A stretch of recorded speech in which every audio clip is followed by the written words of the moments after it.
Oi pessoal, tudo bem? Aqui é o Jones, professor de Química. Vamos para mais uma videoaula sobre tabela periódica, né?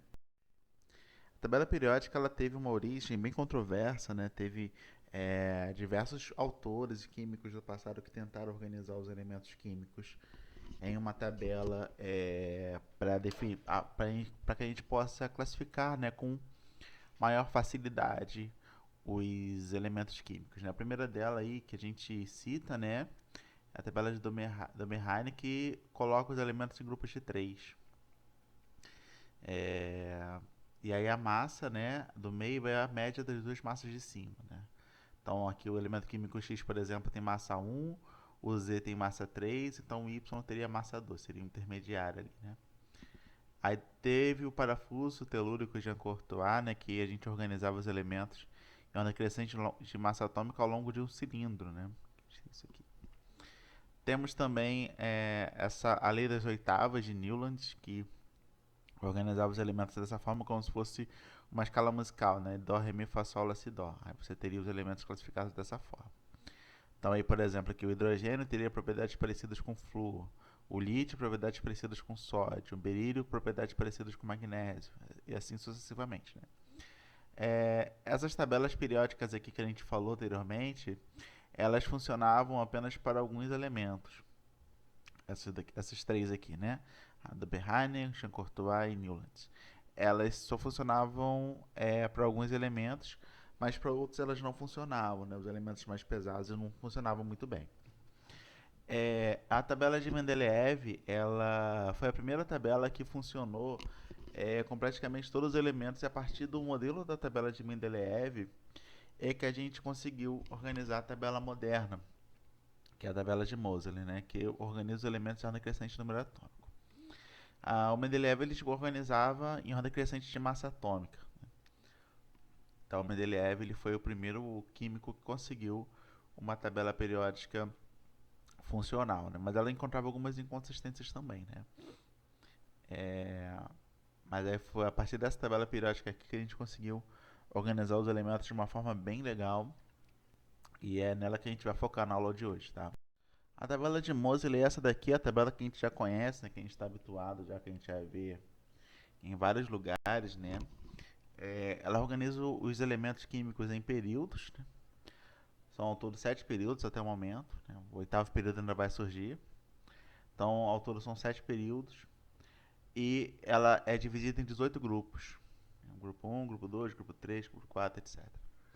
E dentro do grupo 3 tem dois subgrupos. Esse grupo daqui, azulzinho aqui, que é o grupo dos lantanídeos, e esse grupo aqui que é o grupo dos actinídeos. Eles são subgrupos que estão dentro do grupo 3 aqui. E esses grupos eles têm nomes específicos, né? Tá escrito aqui embaixo. Ó. Cadê? Metais alcalinos, que são esses metais que estão aqui. Os gases nobres, que são esses aqui, do grupo 18. Metais alcalinos terrosos, são esses daqui. Semimetais, é esse grupo aqui, ó, de elementos aqui que tem propriedade semimetálica, a gente vai falar melhor deles. Os halogênios são esses aqui. Aqui dentro tem os metais de transição, que inclui também esses grupos aqui de baixo, que são chamados de metais de transição interna. Metais de transição interna tem os lantanídeos e os actinídeos. E aqui a gente tem outros metais. E tem o hidrogênio que é separado, né? Ele é classificado aqui como não metal, mas ele é um elemento que tem algumas propriedades aqui do grupo 1. Né? A gente vai ver isso mais pra frente, tá? Mas ele é solto, é um elemento químico que não pertence ao grupo 1, ele fica meio que isolado ali. Né? O pessoal brinca com ele falando que o hidrogênio não tem família, e é por aí. Tá? O hidrogênio é um elemento que ele tem propriedades muito específicas, né? Que ele não se enquadra no grupo 1 nem no grupo 17, ele fica ali entre os dois, né? E ele acaba ficando separado normalmente, tá? Toda tabela periódica ela tem que ter três informações: número atômico, símbolo atômico e a massa atômica. Aquela massa atômica que a gente aprendeu a calcular na aula passada, né? Então, todo elemento químico ele tem essas três coisas escritas. Alguns podem ter um nome, outros podem ter eletronegatividade, né?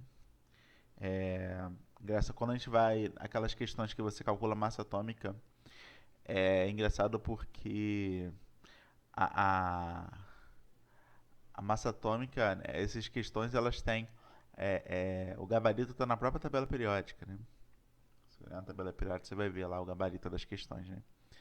Que a gente fala sobre de massa atômica, né? Que é esse númerozinho que está aqui embaixo. Ó. Isso aqui é os valores que a gente obtém, né? Aproximadamente quando a gente calcula a massa atômica daquele jeito que a gente aprendeu, né? Os elementos químicos eles têm diversas aplicações. Eu vou deixar aqui na descrição o link para essa tabela periódica aqui, que ela vai falar um pouquinho sobre as propriedades de cada elemento. Quem tiver interesse em procurar, vai lá, clica ali no link que você vai achar essa tabela daqui, tá bom? Outra divisão que a gente faz nos elementos, né, é essa daqui. A gente divide ele entre os elementos representativos, que são esses aqui branquinhos aqui, ó, e os elementos de transição, que tem os elementos de transição externa e os elementos de transição interna. A diferença entre eles é que os elementos representativos, a gente tem muito mais facilidade para explicar as propriedades químicas desses elementos. Enquanto que nos elementos de transição, a gente tem alguma dificuldade, né? A gente tem teorias específicas só para esses elementos aqui. É... enfim, a gente vai focar nesse curso, né, mais nos elementos representativos. Os elementos de transição eles vão ficar para química inorgânica, para quem tiver interesse em estudar depois. A gente vai na química inorgânica a gente trabalha um pouquinho melhor esses elementos aqui de transição. Mas esse curso a gente vai focar nos elementos representativos, tá?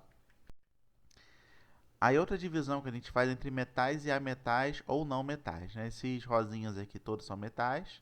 A maioria dos elementos químicos são metais. Temos aqui os não metais, né? Os ametais ou não metais. Os gases nobres também podem ser considerados não metais. E o hidrogênio também, né? E aqui nesse meio tem esse amarelinho aqui que são semimetais, que é uma classificação antiga, mas que a gente ainda utiliza para explicar algumas coisas. Atualmente, alguns semimetais ficaram para o lado dos não metais e outros semimetais ficaram para o lado dos metais. Então fica assim, mais completinha a nossa tabela, né?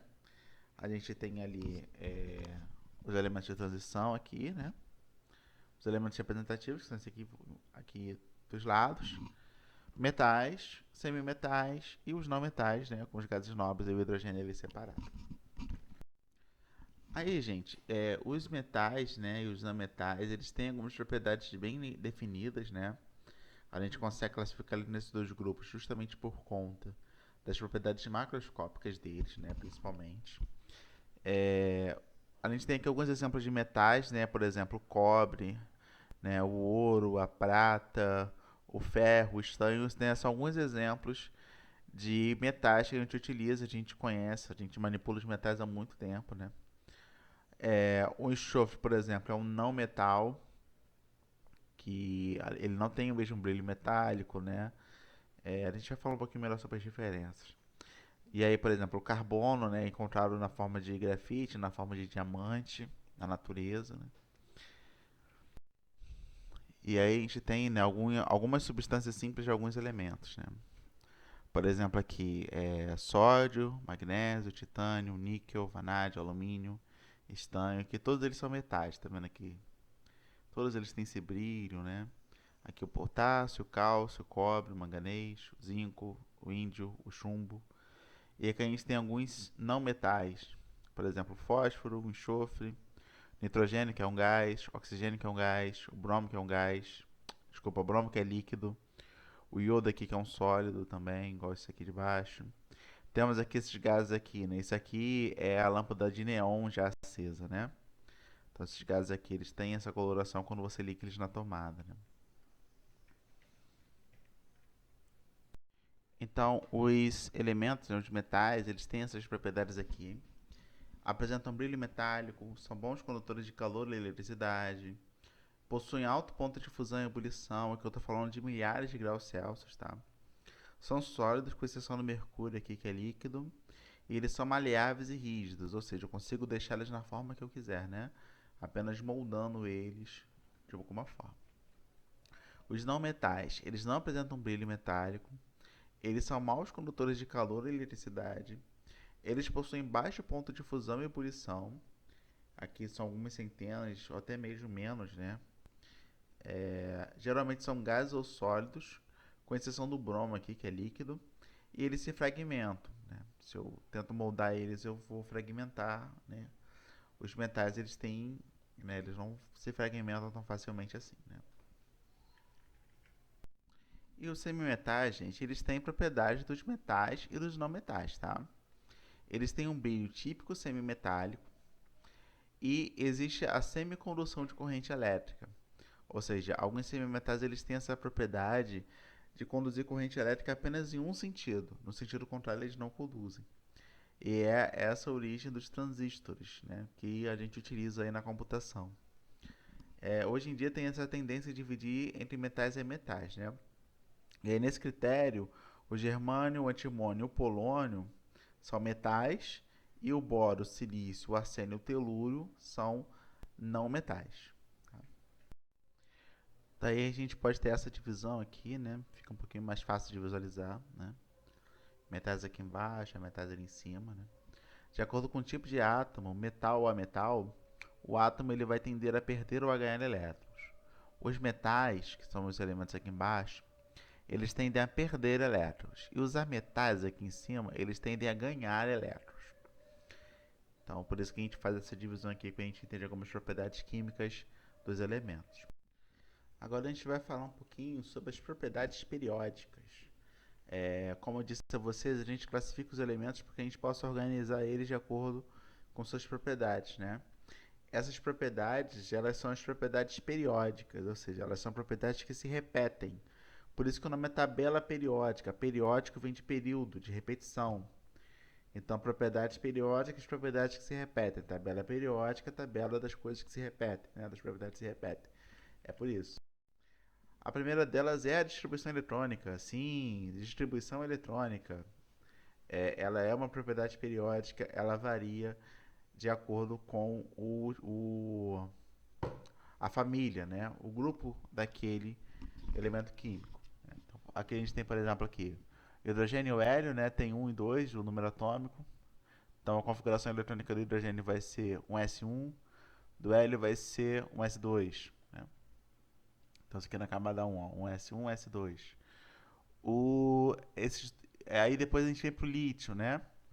Ele vai ter ali dois elétrons na camada 1 e mais um ali no, é, na camada 2, né? Então ele vai ser um S2, 2S1. Berílio, 2 e 2. O boro vai ser 2, 2 e 1, 2p1.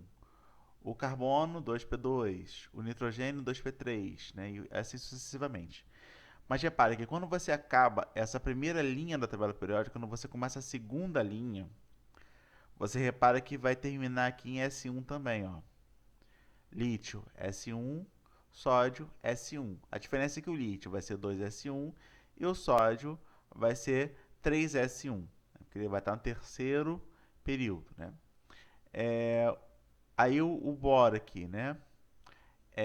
O berílio vai ser S2, magnésio S2, ó, o segundo elemento S2, segundo elemento S2. Terceiro elemento S2P1, S2P1. O quarto elemento S2P2, S2P2. Tá vendo que se repete aqui esse final? O final ele vai se repetindo ao longo da tabela periódica, né? E repara uma outra coisa aqui, que é o seguinte. Aqui você tem uma configuração eletrônica do hélio. Tá vendo aqui? Então, a configuração eletrônica do hélio vai se repetir em todo o segundo período. A configuração do neônio vai se repetir em todo o terceiro período. Só vai diferenciar aqui no final, ó. No final. A configuração do argônio vai ficar em todo o quarto período. Né? Então, aqui, vamos reparar aqui de novo que o potássio termina em S1. Esse aqui é o S1. O cálcio termina em S2. Né? E aqui a gente entra aqui nos metais de transição. Repara que aqui já está ficando diferente, tá vendo?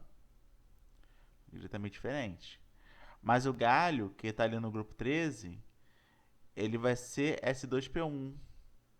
O germânio S2P2, S2P3, S2P4, S2P5, S2CP6, né? Vai ficar igualzinho em cima. Então, esses elementos que estão aqui, ó, são os elementos de transição. Aqui do escândio ao zinco aqui, eles são elementos de transição. Então, essa regrinha periódica aqui, ela não vai funcionar para isso aqui, né? Ela vai funcionar apenas para os elementos de transição. Ela vai funcionar apenas para os elementos representativos, desculpa. Então, vai funcionar apenas para os representativos dessa regrinha daqui, né? Vamos continuar vendo, olha só. A configuração do criptônio, que por acaso é o último, né, daquela anterior, vai repetir, né? E aí aqui você vai ver aqui que o primeiro elemento de transição aqui, que é a prata, não, a prata não, vai ser o rubídio, né? S1. Tá vendo? Aí depois a gente vai repetindo aqui de novo, S2P1, S2P2, aqui já vão ser elementos representativos, né? Então aqui a gente vai ter a configuração eletrônica do xenônio aqui, que é o último daqui de cima, que vai se repetir em todos os seus períodos, né? Vocês entenderam a lógica, né? A gente vai ter o gás nobre, a configuração do gás nobre se repetindo em determinado período. E aí depois vai ter essa diferenciação aqui no final. Desse jeito aqui, ó. Por exemplo, o hafnio, que o Z é 72, ele tem 72 elétrons. Se você reparar aqui, esse pedaço aqui que eu selecionei aqui, vai ver que é igualzinho à configuração eletrônica do xenônio, tá vendo?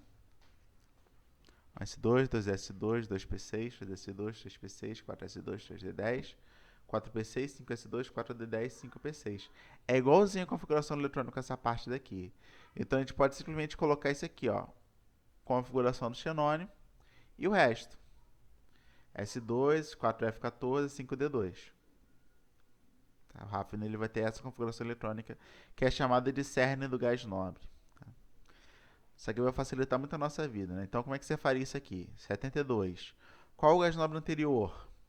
É o xenônio, 54. Então aqui eu tenho 54 elétrons, tá? Aí depois do 5p6, né, segundo o diagrama de Pauling, a gente vai vir para o 6s. Então, se a gente tinha 54 aqui, para chegar em 72, vai faltar aí 56 aqui, né? Mais 14 vai dar 70, vai sobrar 2 ali pro D, 5D. Então ficaria 5D2 no final. Então essa configuração eletrônica do cerne do gás nobre ela é muito mais fácil de fazer, né? E mas é importante que vocês entendam como é que faz ela toda, para justamente vocês poderem entender o cerne do gás nobre, tá? Então, se a gente pegar essa tabela periódica e pegar esse último elétron, tá? O último elétron da expressão eletrônica, tá certinho. A gente encontraria esse padrão aqui, ó. Primeiro grupo, família 1, né? Família 1. Todo mundo termina em S1. 1S1, 2S1, 3S1, 4S1, etc. Esse 1 aqui, ó, é o primeiro período, segundo período, terceiro período, quarto período, quinto período, sexto período, sétimo período, né? Então, tudo termina em S1. Tudo termina em S2 no segundo período. Aqui você vai ter D1, D2, D3, D4, D5, D6, D7, D8, D9, D10. De D1 até D10. 4D1, 4D10. Você vai ter essa repetição daqui, né? Esses elementos aqui, dos lantanídeos e actínidos, você vai variando aqui, ó. F1, F2, F3, F4, F5, até F14. E o último vai ser D1, né? Ó, D1 aqui no último, D1 aqui no último também. D1 aqui no último também, tá vendo? Então, todos esses aqui vão terminar com D1. E aqui você tem esse aqui terminando em P1, P2, P3, P4, P5, P6, tá? Aqui o hélio vai ser um S2 e ele vai ser um pouquinho diferente, né? Porque ele precisa ficar junto dos outros gases nobres, mas a configuração eletrônica dele termina em S2. Então fica aqui diferenciado aqui, né? Mas todo mundo aqui termina em P, P1, P2, P3, P4, P5, P6, tá? Por isso que esses grupos aqui eles têm nomes específicos, né? Esses aqui, os rosinha, é o grupo S, grupo D, grupo P e grupo F. Tem gente que classifica os elementos dessa forma. Os elementos do grupo D são esses que estão aqui no meio.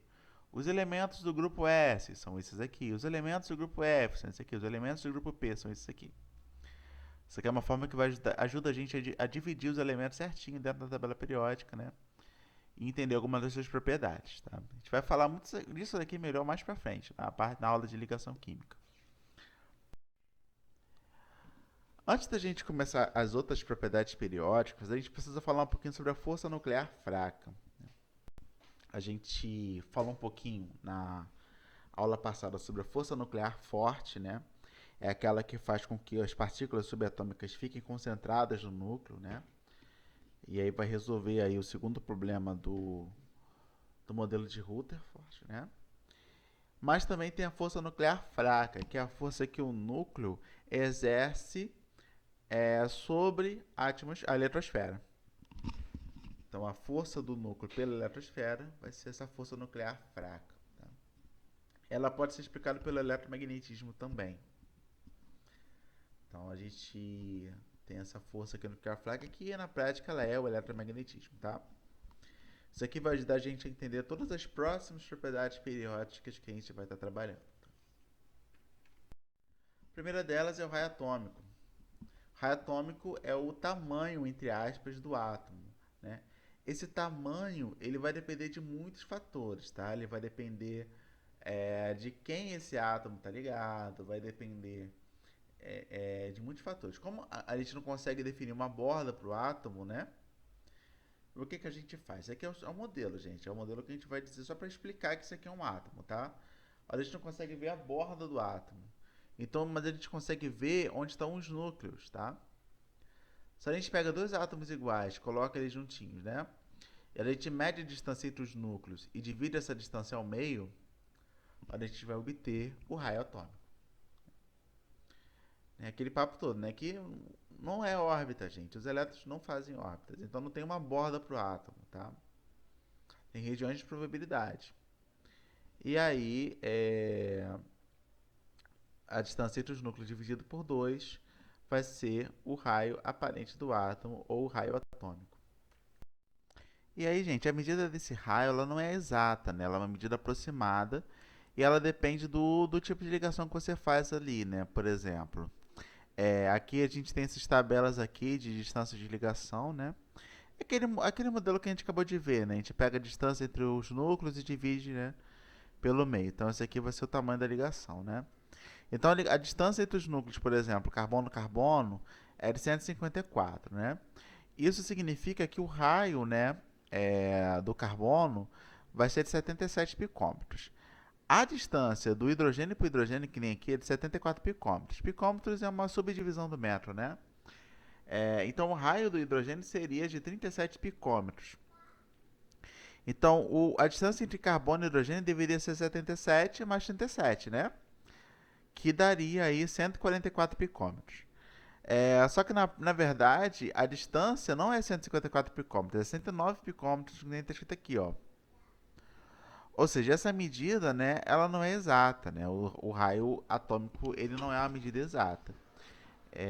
Então, ele depende de muitos fatores, mas é a medida que a gente utiliza mesmo de forma aproximada para tentar entender algumas propriedades dos elementos. E aí, a medida do raio, né, do raio iônico, é o raio do íon, tá? Quando o átomo perde alguns elétrons, pode ser maior ou menor do que o raio do átomo nêutron. Então, o sódio, por exemplo, que é um metal que tende a perder elétrons, né? O cátion dele é o Na+, né? Vai perder um elétron, e o raio iônico vai ser menor do que o raio atômico. Quando o elemento ele tende a ganhar elétrons, por exemplo, aqui o cloro, né? O cloro ele tem esse raio aí de 100 picômetros, né? Quando ele ganha o elétron, o raio dele passa a ser 181 picômetros, o raio dele aumenta. Né?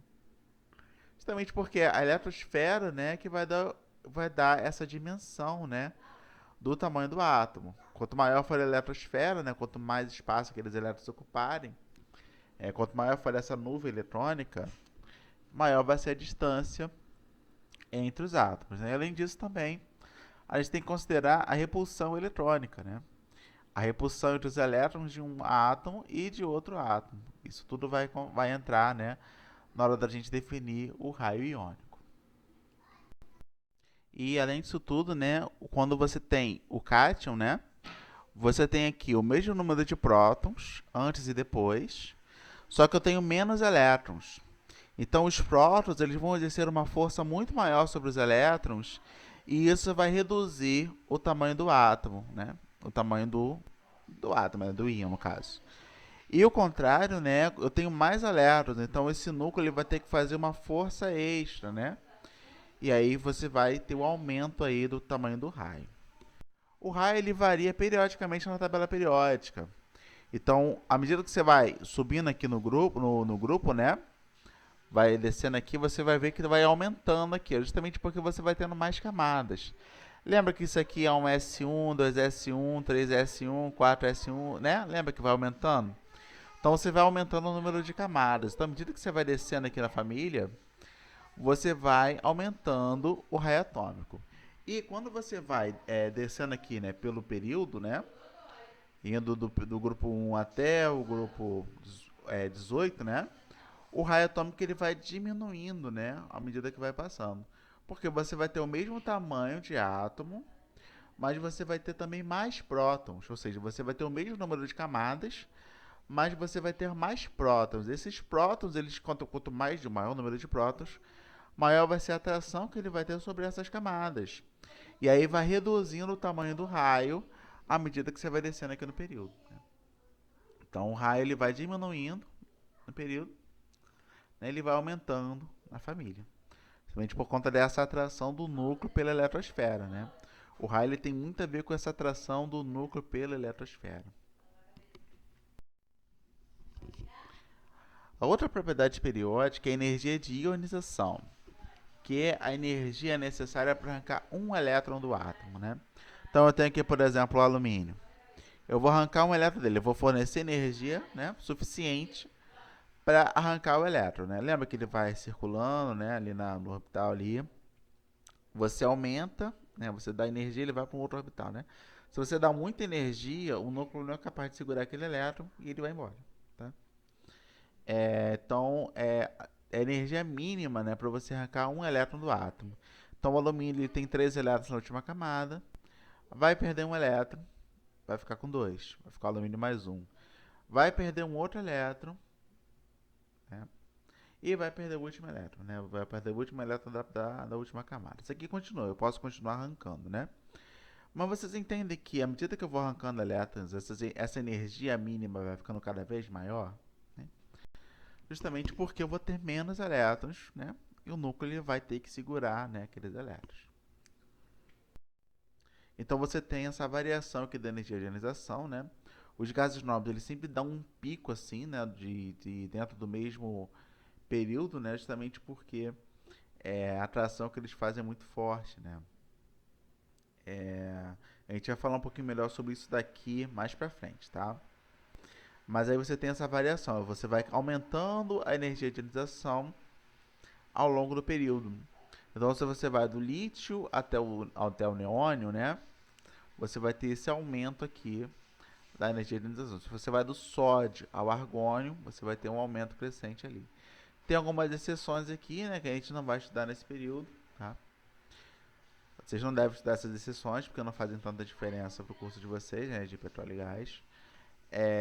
Mas aí você vai aumentando aqui, né? Vai tendo essas exceções aqui, né? É, mas de modo geral, a energia de ionização ela aumenta dentro do período, né? E repara que ela vai diminuindo nos grupos, olha só. Lítio, né, é maior do que o sódio, que é maior do que o potássio, né? Então vai tendo essa redução aí à medida que você vai descendo no mesmo grupo, né? É, mas dentro do período ela vai aumentando, certo? Essa tabela aqui ela mostra um pouquinho essa variação, né? Você vai aumentando a ionização ao longo do período, né? E vai, né, diminuindo ao longo do grupo, né? Então, ou seja, do hélio ao radônio, a energia de ionização ela vai diminuindo, né? Isso tem a ver com o fato de que o elétron da última camada do radônio, por exemplo, está muito distante. Então, a atração do núcleo a esse elétron é muito pequena. Então, é mais fácil você arrancar o elétron do radônio do que do hélio. É a mesma coisa aqui no grupo, olha só. Comparando o césio com o radônio, né? O radônio ele tem muito mais prótons do que o césio. Então, a atração do radônio pela última camada, né? Os dois têm o mesmo número de camadas, né? 6. Na última camada, eu tenho muito mais prótons no radônio do que no césio. Então, o radônio ele vai atrair com muito mais força os elétrons da última camada. Aí, gente, outra propriedade que tem, né, dos elementos é a afinidade eletrônica. Essa propriedade aqui, ela não é uma propriedade periódica, tá? Ela não varia de acordo com a tabela periódica. Mas a gente sempre fala dela aqui nesse momento aqui porque ela é como se fosse o oposto da energia de ionização, né? Enquanto que a energia de ionização é energia mínima para um átomo perder um elétron, a afinidade eletrônica é a energia liberada quando o átomo recebe um elétron. O elétron ele chega dentro do átomo, ele vai liberar energia e essa energia é chamada de afinidade eletrônica. A afinidade eletrônica ela varia dessa forma. Repare que não tem periodicidade, ó. Diminui aqui, né? No caso, mas aqui aumenta. Esse daqui aumenta, diminui. Esse aqui aumenta, diminui, né? Esse aqui aumenta. Esse aqui aumenta e fica estável. Esse aqui diminui. Repare que não tem uma periodicidade. Você não consegue ver um período aqui, uma variação dentro da tabela periódica. Então a gente vai ter esse daqui, ó. Mas a gente, de forma geral, assim, genérica, né? Ela vai aumentar, né? Daqui, dentro do período, né? Então do lítio ao cloro, por exemplo, ela vai aumentar bastante, né?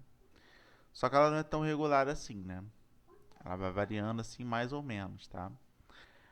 A gente consegue ver a variação dentro dos períodos, se comparando, né? Comparando, a gente vai ver se queda, esse aumenta, essa queda, esse aumenta, essa queda. Então, assim que a afinidade eletrônica ela mais ou menos funciona dentro da tabela periódica. E aí, por fim, gente, eu queria falar um pouquinho sobre a camada de valência dos átomos, tá? A gente vai voltar àquele slide lá que a gente viu na aula passada, né? Com as configurações eletrônicas e essa variação, né? Nas configurações eletrônicas. Repara aqui que o hidrogênio vai ter um elétron na última camada, o lítio também, o hélio vai ter 2 elétrons, o berílio vai ter 2 elétrons também, né? Então a gente vai tendo essas variações aqui. E aí nos elementos representativos a gente consegue fazer isso daqui, ó. A gente consegue saber quantos elétrons tem na última camada de acordo com o grupo, com a família. Então o grupo 1, né, vai ter aqui, vão ter 1 elétron na última camada. O grupo 2 vai ter 2 elétrons na última camada. O grupo 13, né, vai ter 3 elétrons na última camada. O 14 vai ter 4. O 15 vai ter 5. O 16 vai ter 6. O 17 vai ter 7. O 18 vai ter 8. Tá? Então, de acordo com a família, né, você consegue determinar quantos elétrons tem na última camada de cada um, né, dos átomos daquele grupo. Mas essa regrinha, né, ela só vale para os elementos representativos, né? Grupo 1, grupo 2, o 13 até o 18, tá? Os metais de transição, essa regra aqui não funciona muito bem, tá? Aí você tem que fazer a configuração eletrônica para determinar aí quantos elétrons tem na última camada. Então, gente, é isso. Obrigado por ter assistido, tá? A gente vai se falando. Qualquer dúvida, vocês podem entrar em contato. Um abraço e até mais.